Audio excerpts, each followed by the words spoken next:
Igbo mụrụ nze m ọzọ, anyị abịakwala ọzọ.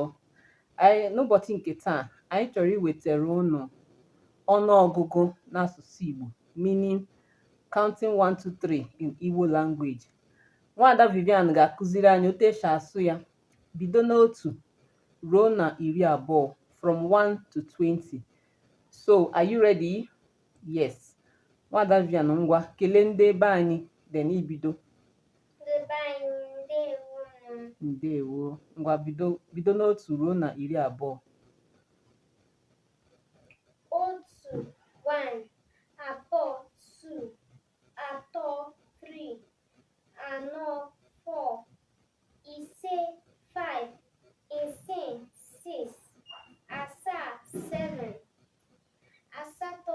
8, 9, 10, 11, 12, 13,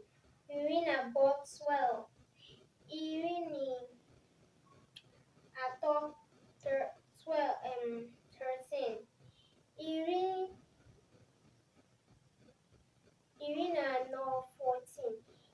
15, 17, 18, 19,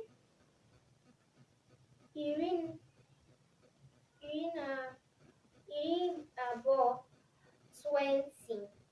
Very good. Wow, excellent. Thank you very much. So ndị be anyị, unu afụgo ka anyị si go ụbọchị ọzọ na anyị ga-ebido from 20 gụrụ ihe dịka 40 tụmadụ ruo mgbe ahụ.